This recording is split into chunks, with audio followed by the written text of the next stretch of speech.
Ազգային ժողովի մեծարգո նախագահի հարգելի տեղակալներ, ազգային ժողովի հարգելի պատգամավորներ, կառավարության հարգելի անդամներ, հարգելի ներկաներ, սիրելի ժողովուրդ։ Վերադառնալով ապօրինի ձեռքբերված գույքի բռնագանձման համակարգին, պիտի արձանագրեմ, որ այն այլևս անշրջելի իրողություն է, ապօրինի գույքի բռնագանձման, պետական ու համայնքային շահերի պաշտպանության, քրեական գործերի քննության համակարգերում։ Իմ Facebook-յան էջի հատիկ առ հատիկ խորագրի նպատակը հենց այս գործընթացը ի ցույց դնելն է, որ այս գործընթացում կառավարության քաղաքական կամքը ոչ միայն չի պակասել, այլև կոնկրետ արդյունքներ է տվել։ Միլիարդավոր դրամների գույք այլևս վերադարձված է վերը հիշատակված իրավական կառուցակարգերով։ Վերադարձած գույքերի թվարկումը սկսել եմ եւ կշարունակեմ, որ հասանելի լինի բոլորին, բայց կարևոր եմ համարում ընդգծել, որ այսօր արդեն ավարտված քրեական վարույթներով, դատարաններում ավարտված քրեական գործերով, ապօրինի ծագում ունեցող գույքի բռնագանձման, պետական եւ համայնքային շահերի պաշտպանության հայցերով ու հաշտություններով, ինչպես նաև զինվորական դատախազության կողմից կիրառված դատախազական ներգործության միջոցներով Հայաստանի Հանրապետությանն է վերադարձվել շուրջ 210 միլիարդ դրամի գույք եւ դրամական միջոցներ։ Այսինքն այս 530 միլիոն դոլարի գույքերը եւ դրամական միջոցները արդեն իսկ վերադարձված են Հայաստանի Հանրապետությանը։ Կրկին ուզում եմ ընդգծել,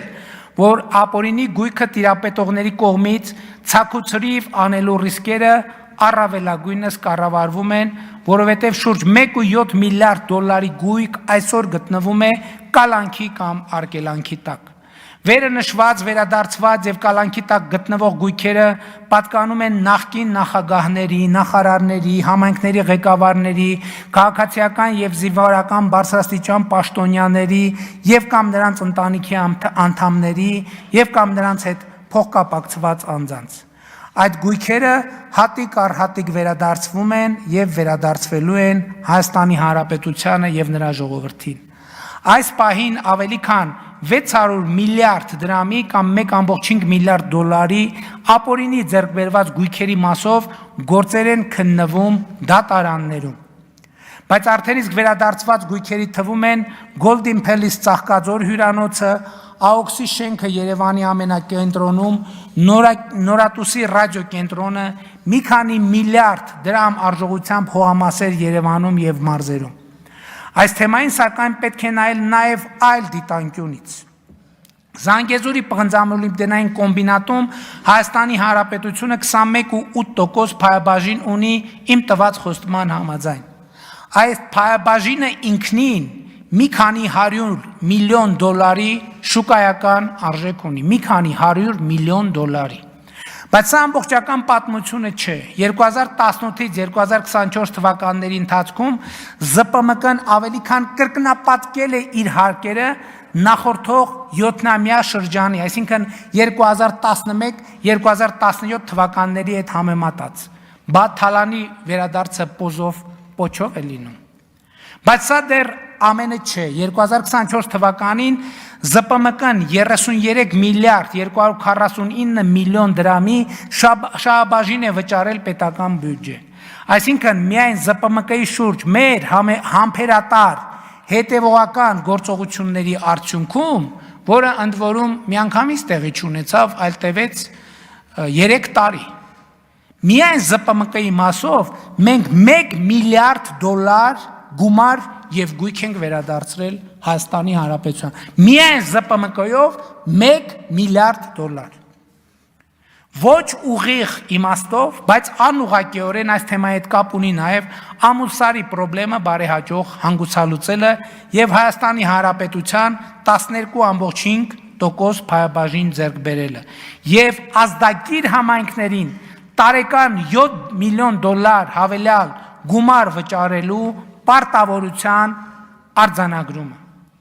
Վիվասել ընկերության վաճառն ու կառավարության 20% փայաբաժին ձեռք բերելը։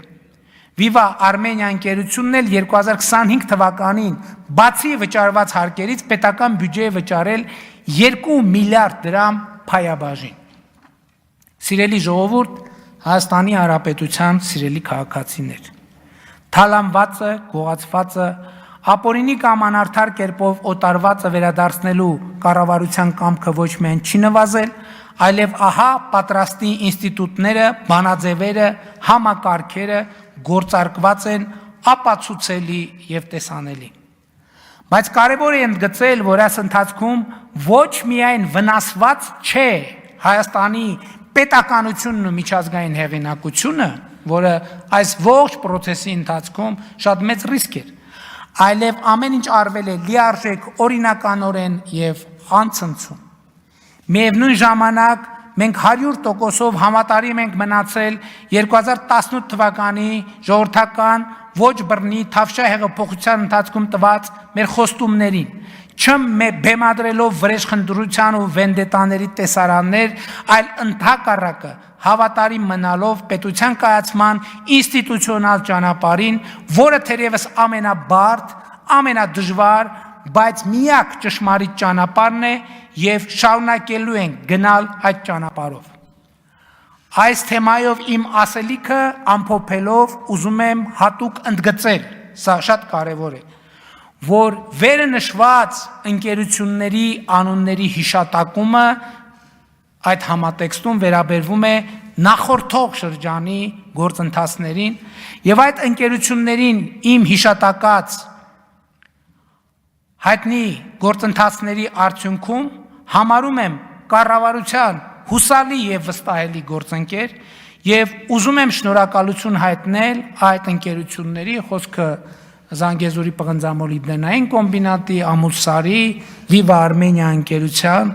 մեր համասեփականատերերին արդյունավետ համագործակցության համար, որը մենք անշուշտ կշարունակենք ամենաազնիվ կերպով։ Հայաստանի Հանրապետության սիրելի քաղաքացիներ, այս ամենը լսելուց հետո հասկանալիորեն ձեր մոտ հարց պիտի առաջանա։ Բա ինչ են արվել, ինչի համար են օգտագործվել վերը հիշահատակված հավելյալ միլիարդները դոլարով եւ ավելի քան տրիլիոնը դրամով։ Շատ կարևոր հարց է եւ ես հիմա կետ առ կետ կձևակերպեմ այդ հարցի պատասխանը ամենակարևորագույն շեշտադրումներով։ 2018 թվականից ի վեր, խնդրում եմ թվերին ուշադրություն դարձրեք, 233 միլիարդ 800 միլիոն դրամ հատկացրել ենք թոշակների ավելացմանը։ 233 միլիարդ դրամ միայն հավելյալ տվել ենք կենսաթոշակների ավելացմանը։ 2018 թվականից ի վեր ավելի քան կրկնապատկել ենք նվազագույն թոշակը։ 5 անգամ կենսաթոշակները բարձրացնելու որոշում ենք կայացրել։ Միջին կենսաթոշակի չափը ավելացել է 22.3%-ով։ Այս ցուցանիշն իհարկե բավարար չէ։ Պետք է հարց ծագի, այս ինչ է, 233 միլիարդ հատկացրել եք եւ ընդամենը միջինը աճել է 22.3%-ով։ Այո, բայց պետք է հաշվի առնել, որ վեր նշված գումարը բաշխվել է անընդհատ ավելացող թոշակառուների միջև։ Իսկ 2018 թվականից մինչև այսպա մեր սիրելի թոշակառուների թիվը ավելացել է 125,000 դրամով։ Սա ընդգծում եմ ցույց տալու համար, որ մենք կենսաթոշակային հիմնադրամը հավելել ենք ահռելի ծավալով, բայց ահռելի ծավալով մեծացել է նաև կենսաթոշակառուների թիվը, որոնց միջև բաշխվել է նշված գումարը, որը անհատի մակարդակով երբեմն այնքան էլ շոշափելի չէ, որքան համախառն հիմնադրամի մակարդակում։ Նաև այս է պատճառը, որ մենք ներդրել ենք թոշակառուների կողմից անկանխիկ առևտրի դեպքում ետվճարի համակարգ, որով շուրջ 290,000 կենսաթոշակառու ետ է ստացել շուրջ 19.9 միլիարդ դրամ, որից 18 միլիարդ դրամը Հայաստանի Հանրապետության պետական բյուջեից։ շարունակելով այդ հավելյալ միջոցների թվարկումը։ 2018 թվականից ի վեր 61 միլիարդ լրացուցիչ դրամ է հատկացվել մինչև 2 տարեկան երեխաների խնամքի նպաստի ծրագրին։ Սա ես խոսում եմ այն բյուջետային, եթե բյուջետային ծրագրերը եղել են, այս թվերը նախկինում եղածի վրա ավելացածներն են միայն 18 թվականից հետո։ Ի սկզբանե 2 տարեկան, մինչև 2 տարեկան երեխայի խնամքի ծրագրի շահառու էին հանդիսանում միայն աշխատող մայրերը։ Այսինքն միայն աշխատող մայրերն էին մինչև 2 տարեկան երեխաների խնամքի նպաստ տանում։ 2018 թվականից հետո մենք նախ ծրագրի շահառու դարձրեցինք գյուղական վայրերում ապրող, բայց չաշխատող երիտասարդ մայրիկներին, ապա նաև քաղաքներում բնակվող եւ չաշխատող երիտասարդ մայրիկներին, այսինքն գործնականում բոլորին։ Արդյունքում 2018 թվականի համեմատ այս նպաստը ստացող երիտասարդ մայրիկների թիվը ավելացավ 4 ու 6 անգամ, 12733-ից դառնալով 58796, այսինքն ավելանալով 46063 մարդով, իսկ նպաստի միջին չափը ավելի քան կրկնապատկվել է։ Հաջորդը 31.4 միլիարդ դրամ տրամադրվել է երրորդ եւ յուրաքանչյուր հաջորդ ծնված երեխաներին։ Այս ծրագիրը նախկինում գոյություն չի ունեցել եւ սկսել է գործել 2022 թվականի հունվարի 1-ից եւ 2024 թվականի դեկտեմբերի 31-ի դրությամբ 33825 երեխա պետությունից, պետական բյուջեից, այդ հավելյալ 4.2 միլիարդից 50000 ամսական դրամ աջակցություն է ստանում։ 5.4 միլիարդ դրամը բնակելի տների եւ բազմաբնակարան շենքերի էներգաարդյունավետ վերանորոգման պետական աջակցության ծրագրի շրջանակներում տրամադրել ենք 25000 քաղաքացիների, նրանց օգնելով էներգաարդյունավետ դարձնել իրենց բնակարանները եւ տները, հարմարեցնել հնարավոր բիզնես գործունեության համար։ Ծրագրի իրականացման եղանակը վարկերի տոկոսների սուբսիդավորումն է եւ այս 5.4 միլիարդը գնացել է այդ տոկոսների սուբսիդավորմանը։ 99 միլիարդ դրամը տրամադրել են 300 դպրոց ծրագրի իրականացման համար, որով դպրոցական ենթակառուցվածք կստեղծվի, կհիմնանորոգվի կամ կնորոգվի 63400 դպրոցականների համար։ 37 միլիարդ դրամը տրամադրվել է ուսուցիչների վարձատրությունը ավելացնելուն տարբեր ծրագրերով։ Ուսուցիչների աշխատավարձը բարձրացվել է 2019 թվականին համատարած, ապա գործողության մեջ է մտել կամավոր ատեստավորման ծրագիրը, ապա ԲՏՃՄ ուղղություններով եւ մինչև 100 երեխա ունեցող դպրոցների ուսուցիչների վարձատրության հավելումների ծրագիրը։ Արդյունքում 2018 թվականից ի վեր ուսուցիչների վարձատրության հիմնադրամը աճել է համախառն 37 միլիարդ դրամով, ինչը նշանակում է ուսուցիչների վարձատրության հիմնադրամի աճ 67%-ով եւ այսօր Հայաստանի Հանրապետությունում 597500 դրամ աշխատավարձ ստացող ուսուցիչ կա։ Հավելյալ 74.3 միլիարդ տրամադրվել է գիտության ֆինանսավորմանը։ Ընդ որում իրականացվել է գիտաշխատողների աշխատավարձի բարձրացում 105-ից 300%-ով։ 2018-2024 թվականներին նախորդող 7 տարիների համեմատությամբ գիտության ֆինանսավորումը Հայաստանի Հանրապետությունում ավելի քան կրկնապատկվել է։ Հավելյալ 31 միլիարդ դրամ տրամադրել ենք բանակի ծառայողների աշխատավարձերի բարձրացմանը եւ այսօր Հայաստանում 582,000 դրամ աշխատավարձ ստացող շարքային զինվորական կա։ 2018-ից 2024 թվականներին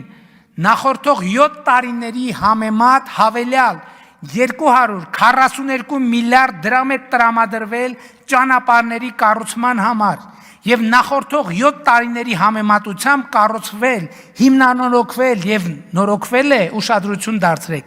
2000 կիլոմետր ճանապարհ։ Սա 2011-17-ի նկատմամբ հավելյալն է։ Այսինքն այդ նախորդող շրջանի նկատմամբ 576%-ով ավելի շատ ճանապարհ է նորոգվել, հիմնանորոգվել, կառուցվել։ Ընդ որում ոչ ֆինանսավորման, ոչ ճանապարհների կառուցման այս թվերում ներառված չեն վարկային միջոցները, այսինքն հյուսիս հարավ եւ այլ վարկերով կառուցվածքները ներառված չեն եւ դրանց ծախսմամբ իրականացված ճանապարհաշինարարական աշխատանքները ներառված չեն նաեւ սուբվենցիաներով իրականացված ճանապարհաշինարարական աշխատանքները։ Այսինքն առանց վարկերի եւ առանց սուբվենցիաների 2000 կիլոմետր հավելյալ ճանապարհ 2011-ից 2017-ի համեմատությամբ։ 2018 թվականից հետո պետական բյուջեից որպես աջակցություն ավելի քան 100 միլիարդ դրամ է ծախսվել աշխատանքային լեզվով ասած լիզինգի, ինտենսիվ այգեգործության եւ անասնապահության աջակցության, գյուղմթերքի մթերման աջակցության ծրագրերով։ Այս ծրագրերի հիմնական մասը նախկինում գոյություն չի ունեցել Հայաստանում։ 2018 թվականից ի վեր 271 միլիարդ դրամ քաղաքացիներին է վերադարձվել եկամտային հարկի վերադարձի ծրագրով, որը ներառում է նաև հիպոթեկային վարկի դեպքում եկամտային հարկի վերադարձի ծրագիրը, որի շնորհիվ Հայաստանի շուրջ 41,000 ընտանիք նորակառույց շենքերում բնակարան ձեռք բերելու հնարավորություն է ստացել։ 2020 թվականի հուլիսի 1-ից ներդրվել է երեխա ունեցող ընտանիքներին բնակարանային ապահովման պետական աջակցության ծրագիրը եւ մինչեւ 2024 թվականի դեկտեմբերի 31-ը 12151 երիտասարդ ընտանիք 8.6 միլիարդ դրամի հավելյալ աջակցություն է ստացել։ 114 միլիարդ դրամ ներդրվել է մարզերում սուբվենցիոն ծրագրեր իրականացնելու համար։ Սա ուշադրություն դարձրեք միայն պետական բյուջեից հատկացված միջոցներն են։ 2018 թվականից ի վեր սուբվենցիաների ընդհանուր փաթեթը կազմել է 225 միլիարդ դրամ։ Հայաստանի մարզերում որևէ 7-ամյակում այսպիսի ներդրում ուղղակի չի եղել, երբեք չի եղել։ Այս ծրագրի մեջ է նաև 500 մանկապարտեզի թեման, որի համար պետական բյուջեից տրամադրվել է 23 միլիարդ դրամ, շուրջ 33,000 երեխաների համար մանկապարտեզ կառուցելու, վերակառուցելու, հիմնանորոգելու նպատակով։ Ընդ որում, մյուս կողմից էլ 2018-2024 թվականներին համայնքներին տրվող դոտացիաները նախորդող 7-ամյա ժամանակահատվածի համեմատ աճել են 159 միլիարդ դրամով կամ 57%-ով։ Հարգելի գործընկերներ, այս թվարկումը դեռ կարելի է երկար շարունակել, բայց ասվածը բավարար է ի ցույց դնելու համար, որ ոչ թե թալանվածը վերադարձված եւ բաշխված է ժողովրդին, այլ թալանվածը վերադարձնելու եւ ժողովրդին վերադարձնելու համակարգ է ստեղծված։ Եվ այո, մոտավորապես 2 տրիլիոն դրամ արդեն իսկ վերադարձված եւ բաշխված է ժողովրդին եւ կամ ներդրված է Հայաստանի ռազմավարական զարգացման մեջ։ Հարգելի ներկաներ, սիրելի ժողովուրդ, հատուկ ուզում եմ ընդգծել, որ վերը բերված բյուջետային հաշվարկների մեջ որևէ կերպ արտահայտված չեն անշարժ գույքի հարկի հաշվարկները։ Սա հատուկ եմ ընդգծում, որովհետև անշարժ գույքի հարկի բարեփոխումների այն ժամանակացույցը, որն ընդունել ենք, ոմանք փորձ են անում շահարկել իբրև պետական բյուջե լցնելու միջոց։ Բայց այս մեղադրանքը եթե սխալ է, միայն մասամբ, որովհետև այո, հարկը բյուջե լցնելու միջոց է, բայց անշարժ գույքի հարկը համայնքային բյուջե լցնելու եւ ոչ թե պետական բյուջե։ Կրկնում եմ, անշարժ գույքի հարկից ոչ մի լումա չի մտնում պետական բյուջե, այլ բացառապես համայնքային բյուջեներ եւ պետք է հպարտությամբ ընդգծեմ, որ 2024 թվականին 2017 թվականի համեմատ Հայաստանի Հանրապետության համայնքների բյուջեները եռապատկվել են։ Ընդ որում, ոչ միայն անշարժ գույքի հարկի հաշվին։ Օրինակ, տեղական վճարների տողով համայնքների բյուջեները աճել են շուրջ 276%-ով, 10 միլիարդ դրամով կամ։ Այլ եկամուտներ տողով շուրջ 344%-ով կամ 8 միլիարդ 386 միլիոն դրամով։ Համայնքների բյուջեների էական աճ արձանագրվել է բոլոր տողերով։ Իսկ ինչ է տեղի ունեցել անշարժ գույքի հարկի հետ։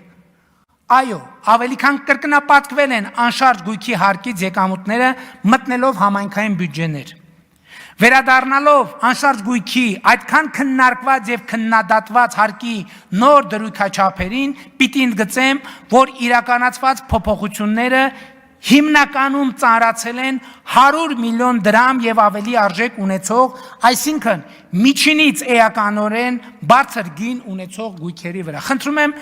այն ինչ որ հիմա կասեմ, հատուկ ուշադրություն դարձրեք։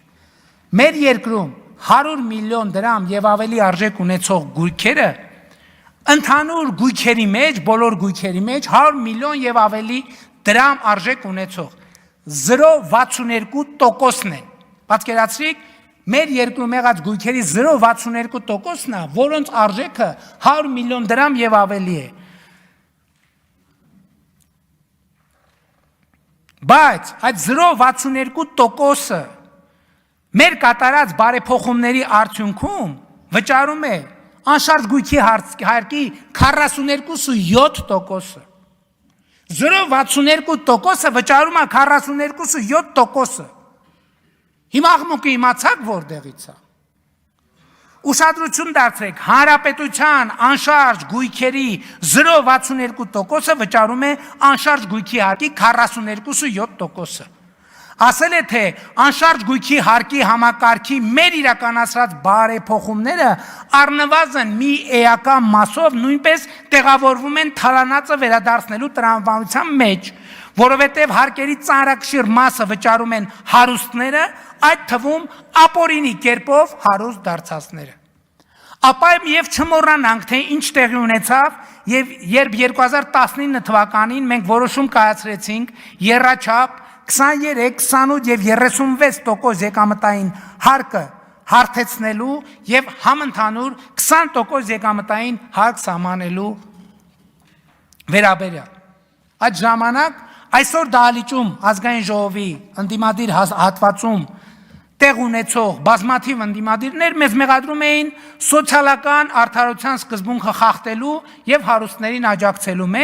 մեջ, ինչին ի պատասխան մենք ասում ենք, որ հարստության լավագույն չափանիշը ոչ թե աշխատավարձն է, այլ անշարժ գույքը, եւ անշարժ գույքի հարկով մենք կկարողանանք կարգավորել առաջադրվող խնդիրը, ինչը ահա փաստացի իմ ասած վիճակագրությամբ ցույց տվեց, որ այդ բարեփոխումը ուղիղ 10-ին է խփել։ Շատ կարևորում եմ, որ մեր սիրելի հայրենակիցները այս նրբությունը տարբերակեն։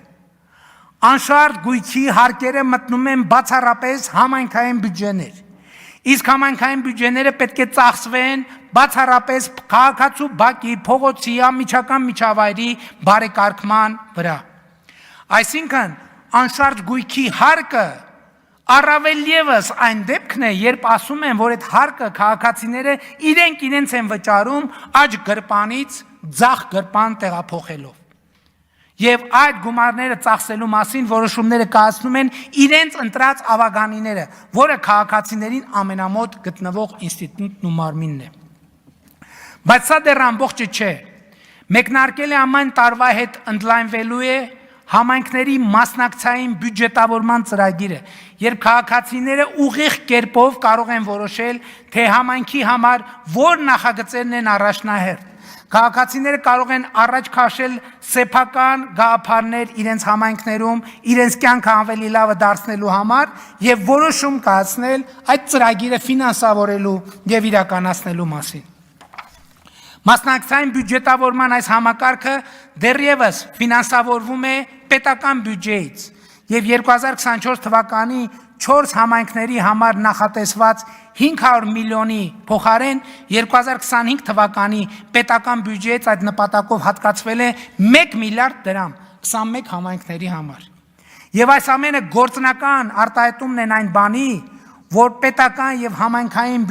բյուջեներին վճարումներ անելով քաղաքացին կրկին ինքը իրեն բացառապես ինքը իրեն է վճարում եւ հենց այս ընկալումով է անցնում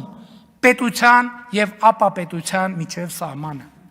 Այսինքն պետության եւ ապապետության միջև սահմանը անցնում է քաղաքացու համայնքին կամ պետական բյուջեին վճարած հարկի նկատմամբ ունեցած վերաբերմունքով։ Այդ վերաբերմունքն է ցույց տալիս, թե ինչա պետական մտածողություն, թե ինչա ապապետական մտածողություն։ Ընդհանրապես Հայաստանում կառավարության հասցեին եւ ոչ միայն հիմա մի մեղադրանք կա,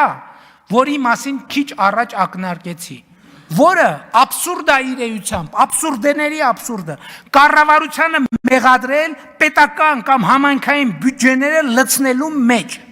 Նշանակում է լավ չպատկերացնել յուրաքանչյուր քաղաքացու բարեկեցության աղբյուրը եւ բանաձևը։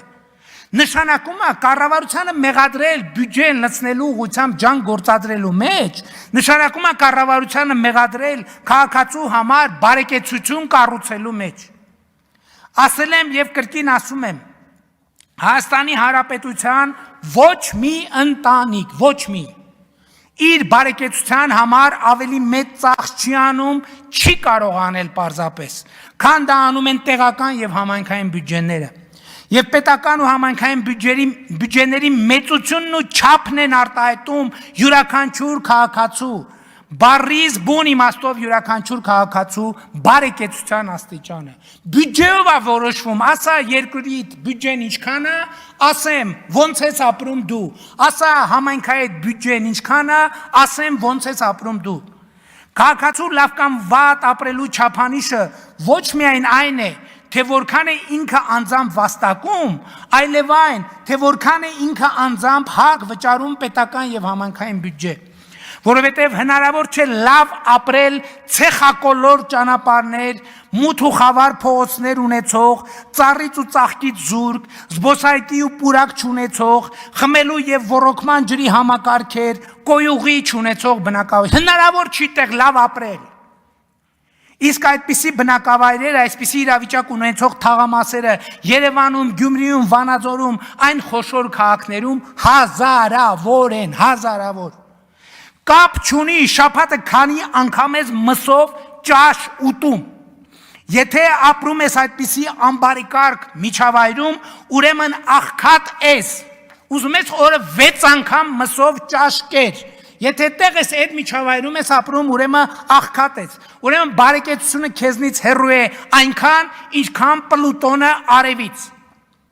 Կարելի է շաբաթը ոչ մի անգամ մսով ճաշ չուտել ու լինել շատ ավելի բարեկեցիկ համայնքում ունենալով կամ թաղամասում, լավ դպրոց, մանկապարտեզ, բարեկարգված փողոց ու զբոսայգի, բարեկարգ ու լուսավոր փողոց եւ այլն եւ այսպես շարունակ։ Ինչ խոսք, մարդը չի կարող ապրել առանց հացի եւ առանց հացի հնարավոր չի ապրել, հացի կարևորությունը ոչ ոք չի կարող թերագնահատել։ Իսկ կան արդյոք Հայաստանում ընտանիքներ, ովքեր հաց չունեն հենց հիմա, հենց այսօր։ Ցավոք կան։ Ինչ անենք ուրեմն։ Միթե մենք կարող ենք անտարբեր լինել այդ մարդկանց նկատմամբ։ Չենք կարող։ Եկեք ուրեմն գնանք եւ հաց տանք նրանց։ Այսօր տվեցինք հացը։ Տանք այսօր հացը։ Վաղը գնանք տեսնենք, թե ինչա փոխվել նրանց կյանքում։ Կտեսնենք մի բան, որ վաղը նույնպես նրանք չունեն այդ հացը։ Մենք վաղն էլ չենք կարող անտարբեր լինել։ Վաղը եկեք նորից տանենք հաց տանք նրանց։ Երրորդ օրը եկեք գնանք տեսնենք, ինչ փոխվեց նրանց կյանքում։ Կտեսնենք, որ նրանք կրկին հաց չունեն։ Երրորդ օրը նույնպես չենք կարող անտարբեր լինել նրանց վիճակի նկատմամբ։ Երրորդ օրը նույնպես տանենք հաց տանք։ Չորրորդ օրը գնանք տեսնենք, թե ինչ վիճակում են նրանք։ Կտեսնենք, որ նրանք էլի հաց չունեն։ Նույնը կկրկնվի 5-րդ օրը, 6-րդ օրը, առաջին ամիսը, 6-րդ ամիսը, առաջին տարին, 6-րդ տարին, 10-րդ տարին, եւ սա երևում է նաեւ պաշտոնական վիճակագրության։ Ավելի քան 10,000 ընտանիք Հայաստանում, 10 եւ ավելի տարի անապահովության նպաստ են ստանում Հայաստանում։ Շատ լավ, հաջորդ հարցը, բայց այդ հացի համար ով է վճարում։ Բա այն չենք ուզում, հարկ չենք, ընդեղ չենք ուզում հարկ տանք, ընդեղ չենք ուզում հարկ տանք, ընդեղ չենք ուզում հարկ տանք, չենք ուզում։ Ով է վճարում այդ հացը։ Շատ լավ, մի տեղից տալիս ենք։ 10 տարի լավ թե վատ այդ մարդկանց ինչ որ հաց ենք հասցրել եւ ինչ ենք փոխել այդ մարդկանց կյանքում։ Ընդամենի մի բան, մենք ընդամենը 10 տարի նվաստացրել ենք այդ մարդկանց, իրենց դարձրել ենք կախյալ եւ աղքատությունը նրանց համար պետական մակարդակով դարձրել ենք մտածողություն, ապրելակերպ, հոգեբանություն եւ նրանց երեխաներին դատապարտել ենք աղքատ լինելու ճակատագրին։ Եվ ես հպարտ եմ, որ քաղաքական կամք է ցուցաբերել այս կառավարությունը եւ այս քաղաքական մեծամասնությունը անապահովության գնահատման եւ աղքատության համակարգ նոր համակարգ ներդնելով եւ մենք մարդուն այո հաց տալիս ենք, բայց միայն այնքան ժամանակ երբ համոզվում ենք, որ նա բավարար ջանք է գործադրում եւ մենք էլ բավարար ջանք ենք գործադրում, որ նա սեփական հացը վաստակելու հնարավորություն, կարողություն, գիտելիք, կրթություն եւ հմտություն ունենա։ Իսկ երբ կրթության եւ աշխատանքի միջոցով այդ ջանքերը գործադրում է մարդը, մեր տված հացի կարիքը չի ունենում, այլ միջավայրի, բարեկարգ բնակավայրի, փողոցի, բակի իր վաստակած թեկուզ քիչ հացով բարեկեցիկ կյանք վարելու հնարավորություն է ակնկալում մեզնից։ Սա է մեր քաղաքականությունը եւ մեր ռազմավարությունը եւ սա ճիշտ ռազմավարություն է եւ արժանապատիվ ռազմավարություն է։